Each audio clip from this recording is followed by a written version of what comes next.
a turning point, a breaking point, a stern message from Mike Mayock to Antonio Brown. The Raiders' Twitter actually even shared this message. So what did you make of it? You imagine, you think Mayock's thinking about he could be in South Bend right now doing Notre Dame games? Watching Tua tape to work on his big board? No, listen, I love that Mayock moment. You ever been so frustrated and pissed off in your life, but you still have to show diplomacy and poise? I give you the quote, "We've exhausted all avenues of relief." That is Sorkin. That is a beautiful quote. And I can translate it into 4 words. Enough of this crap, okay? Everyone's made their jokes about Antonio's feet, and you've done your goofy helmet searches. We got a game soon. We got a game at home on Monday Night Football.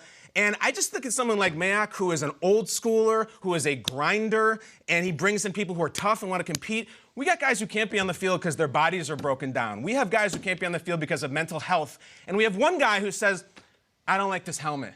Antonio Brown's literally taking his helmet and going home, and it's like the rock star who's like, I won't go on stage unless I have 56 blue M&Ms. Well, you still have to pay the gig, dude. You still have to get out there and play, and it's mid-August, Kay, and I love the Mayock thing because somebody's finally saying, enough of this, let's go, and it's past time. I think the word that jumped out at me from that statement and what you just said is exhausted. All right, we've exhausted all of our avenues. No, we're exhausted for talking about this stuff. We should be talking about everything we said when we signed the guy, about how great of a practice player he is, how great of a competitor he is. And instead, they're talking about the drama. We don't want no drama. All right, there's a song about that. Yeah. To your point, 21 days from now, they open the season. It's time to go. I've been on a lot of teams, as you guys have in your sports career. All right, when it's about one guy, it never works out. All right, it's got to be about the team. And the problem that Mike Mayock has now, and now we're kind of sensing it. He's been lurking in the weeds, just saying, "Look, I'm going to let this sort it out. We back you up." The foot situation, that was awful. All right, we support you with that. But this now, it's time. It's go time. And I think when you look at Mike Mayock and John Gruden, how do we preach accountability to the other 89 guys? I don't know. To your point, we got 89 guys that are here that are fighting through the dog days of camp. And you know what? Of course we're a better team with you, but we need you out here. Not only for you, but you're going to help make our team better. You're making our defenders better, our corners, everybody else is going up against you in practice. So the problem is that now it's starting to detract from the team, and you can't win games with that. Show me a championship team that had drama like this. Doesn't happen. It doesn't happen. Doesn't work. Schrager, I can't believe we're still talking about this helmet. His agent, Drew Rosenhaus, gave a response. Take a look.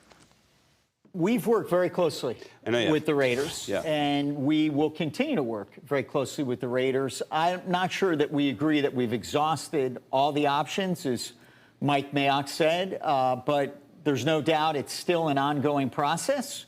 We are trying to work with the team and the league and the union to come up with a solution. We haven't figured it out yet. To say that AB is upset about the decision to not let him wear his helmet is accurate, but we're still processing it and figuring it out. I wouldn't make too much about him not being there today as much as we're still trying to come up with a solution.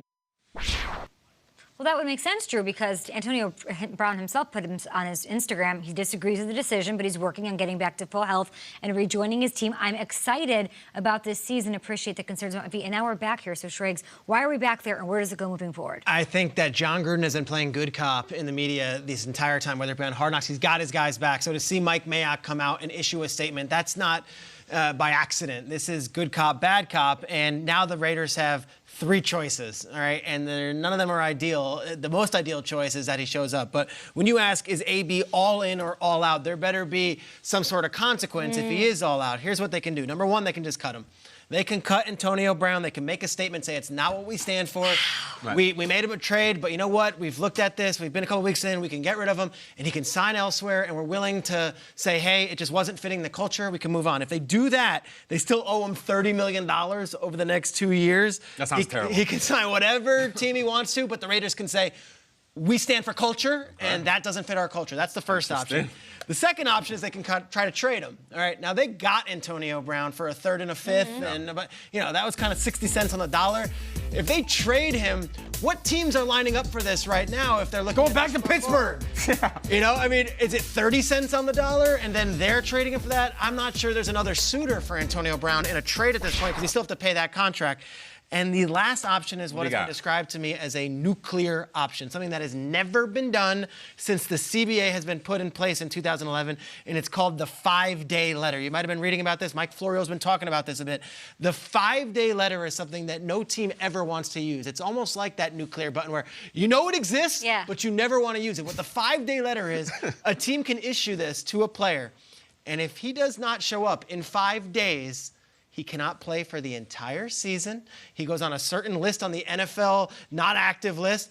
He doesn't get paid, and he can't play for anybody else. It's basically saying we are severing all relationships with this player. We are severing all ties with this player. You're also selling to the rest of the NFL community, we are willing to do this to someone, which basically Drew Rosenhaus represents, I don't know, 100 players, a lot of them NFL superstars. You are really, really drawing a line in the sand and doing something that would publicly say you are willing to do this to a player, which is something that they have in their back pocket, that the CBA has there. It's just never been used. It's so drastic. And to do that would say that Antonio Brown is not only against the NFL with this helmet thing, not only against the NFLPA with this helmet thing, not only against the Raiders, but it would put the Raiders against Antonio Brown in a way that has not been done yet, because they've all been kind of in line. It is the nuclear option, and I'd be very surprised if they use it. But if they do, just wait. This will be the busiest, craziest week we've seen all offseason. And that's like a legit ultimatum, black and white. The thing that Mayock said also seems sort of black and white. Something seemingly has to happen with Antonio Brown. So we'll be here covering it all day long on NFL Network.